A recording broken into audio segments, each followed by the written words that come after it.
2 of this best of 5 series. This is from the IEM Season 5. This is going to be a quarterfinal matchup.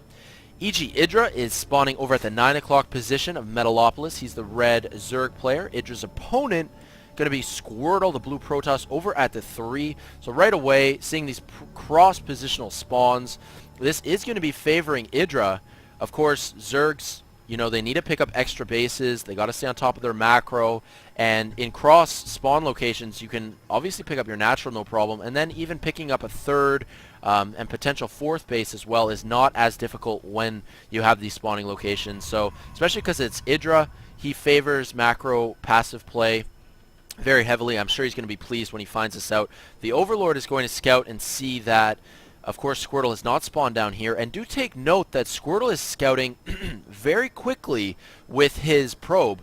He wants to know right away, has Idra spawned down at the 6?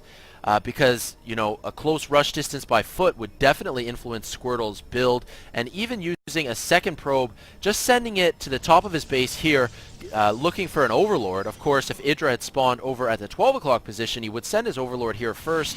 And that's why Squirtle sent this probe. He sent a probe just to check for that. But no, Squirtle is going to realize we have cross-spawning locations. He's not going to probably go with anything too aggressive.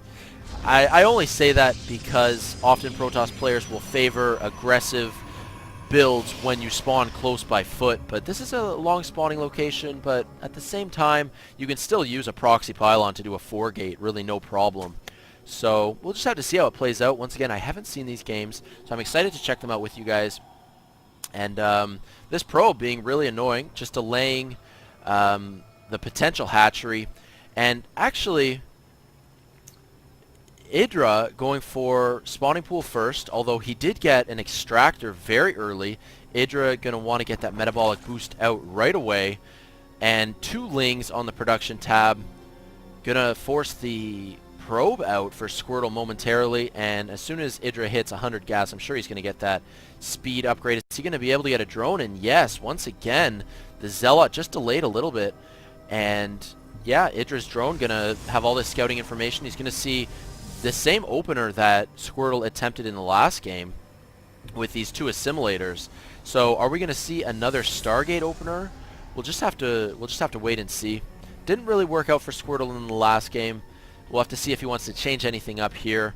This drone is probably going to want to leave momentarily. Chrono boosting out a Stalker as well.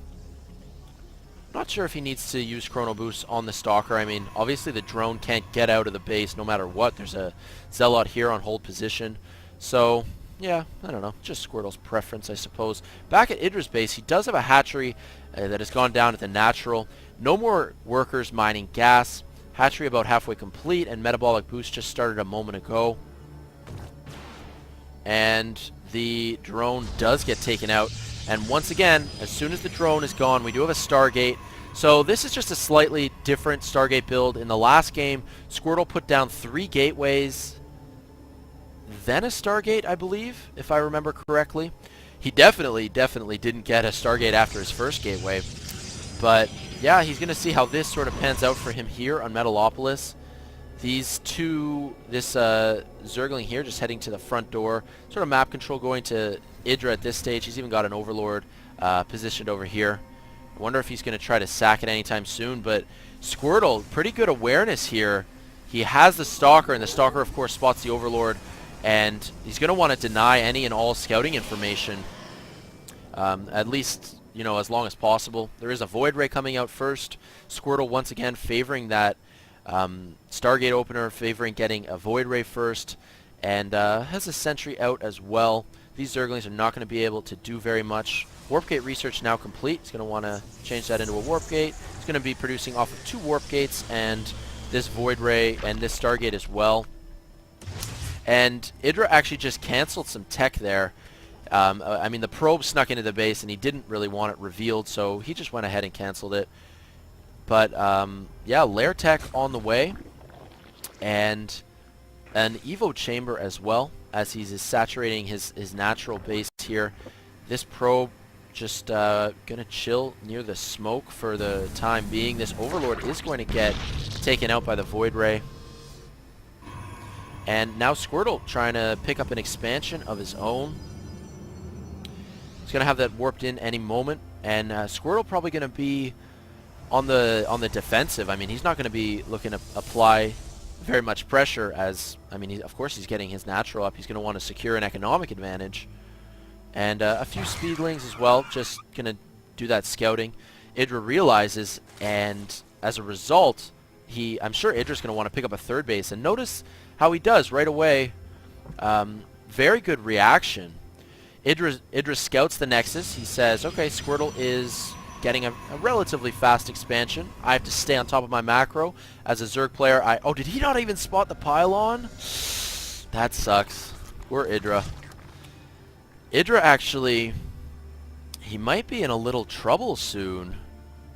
This Void Ray is going to be really annoying at the third base. These queens just waddle themselves over to the third.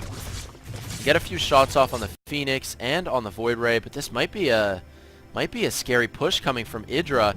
It is such a shame. This is kind of the key factor, I would say. Idra does not know about that proxy pylon, and well, now he does, but is it going to be too little, too late? These two queens are going to get taken out, no problem.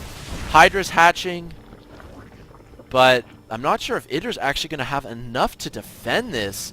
Idra really getting caught off guard. That proxy pylon just not getting spotted. Guardian shield going up.